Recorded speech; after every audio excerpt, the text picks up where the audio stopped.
Hey everyone, Dan Mickle here, and thank you for joining this week's Focus Friday, brought to you by Soul Performance Academy. You can check them out on soulperformanceacademy.com and across all their social media at 717 Soul. And of course, you can reach out to me across all social media at Real Dan Mickle.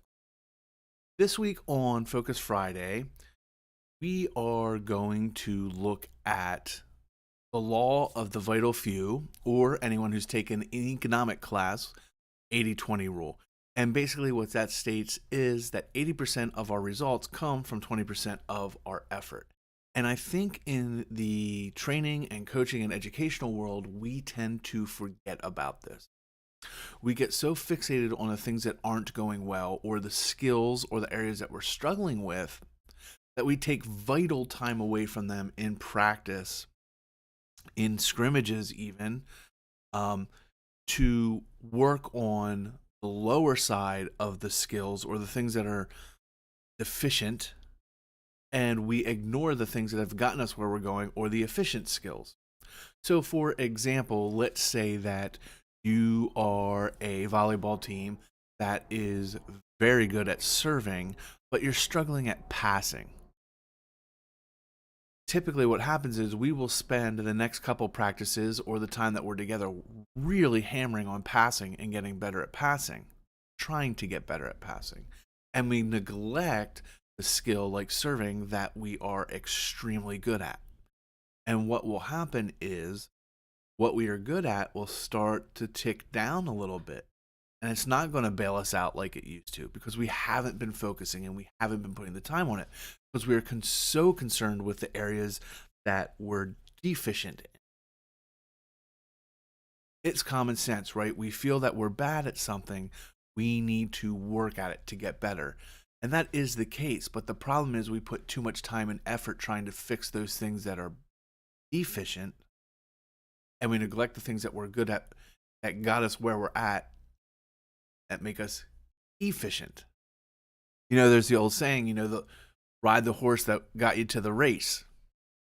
And we tend to lose track of that. We tend to think that, well, if we really clean up the stuff that we're not good at, that's going to help us out with larger gains. And that's not always fact.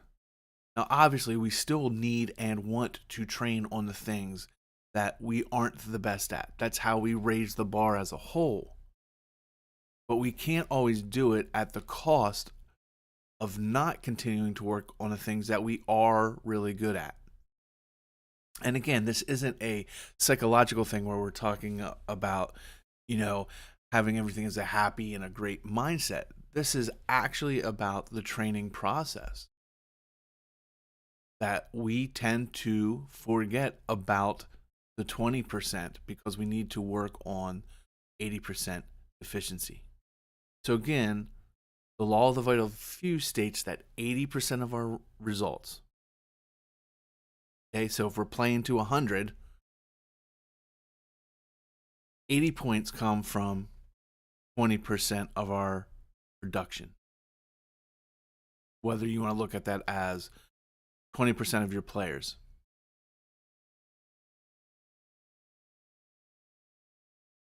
Another way that you can look at it, and this can be a little tough to swallow or do sometimes, is sometimes we don't need to raise our whole team. We always hear that, let's give 110%. Sometimes we don't need to raise the whole team. Sometimes the underperforming bottom half of our team just needs to stay where they're at, and we need to get a little bit more from our top performers. If I have a team of 6 or 7 on the team, and 4 of them are playing at a mediocre line, they're holding their own, but nothing spectacular. Instead of trying to get them to play out of their range and out of their focus and raise up, I want my top 3 players to produce more, because they're used to playing in that range. They're used at playing at higher level. Now, obviously, the idea is to raise everyone up. We're going to work with those 4. I'm not saying we ignore them. I'm just saying too many times we try and raise the bottom up, and what we really need to do is take our top performers and ask more of them. That's why they're the top performers.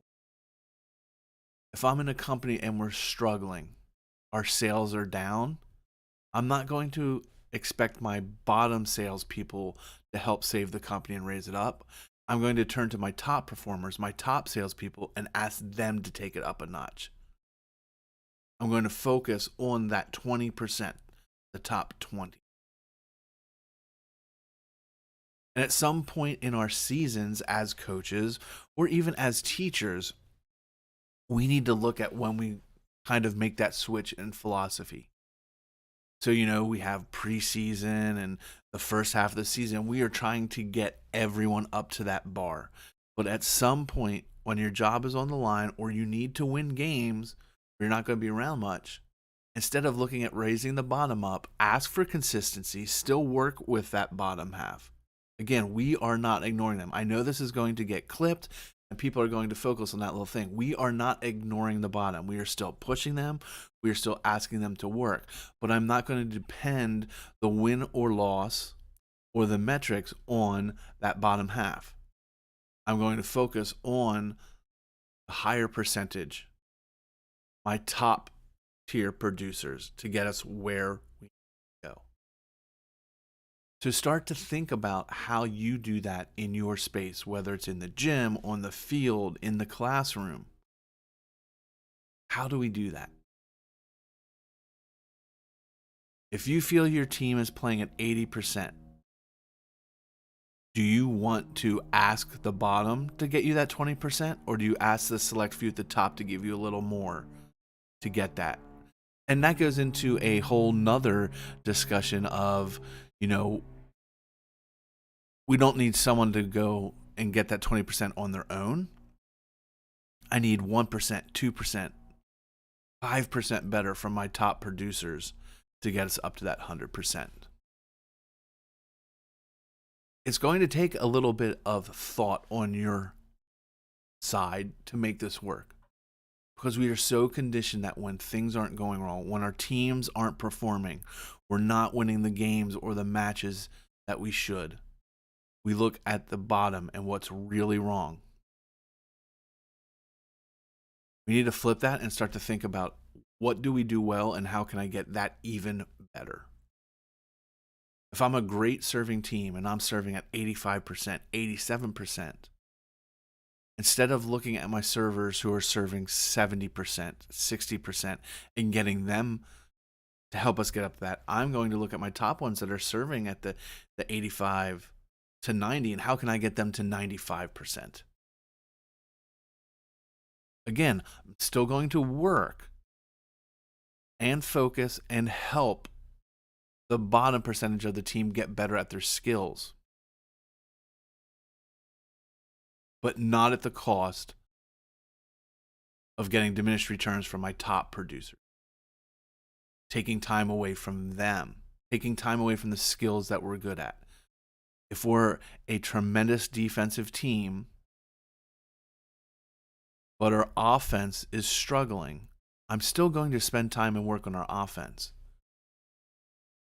But I'm not going to forget about our defense. I'm still going to work probably even harder on our defense, because that's what's going to get us where we need to go.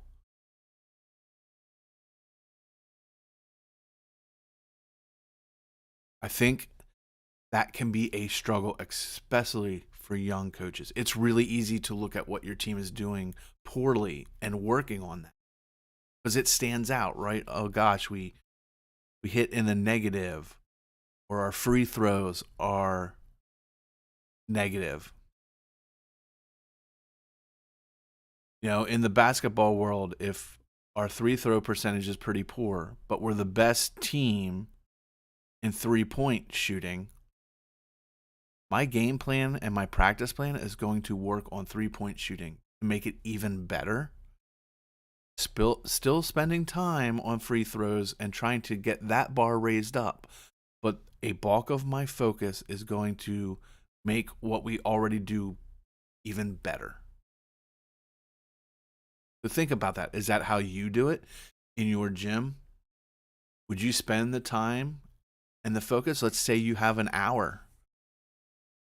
Would you spend 40 minutes on free throws, or would you spend 40 minutes on the 3-point shooting. Again, I know that's hypothetical. You probably don't spend that much time on a single skill. But for trying to make this point, let's look at it that way. A lot of us would go, we are going to spend all that time on free throws. That's what we're bad at. But now we're no longer practicing and working on what we're really good at. At some point, we have to realize this is where we're at on certain skills and certain levels. And we need to get rid of that mindset of we need to maintain what we're good at. No, we need to increase what we're good at. It's okay to have those maintain at our lower skills and slowly progress them. But we need to really increase what we're really good. And trust me, it's been tough. We've fallen into it at my staff. Every team, every program I've ever been at, we've struggled with this. We just want to come in and fix the things that we're very, very bad at. But again, time is limited, and we end up taking away time from working on the things that we're really good at. And then those skills and those things that used to bail us out no longer bail us out because it's not as good because we haven't done that skill.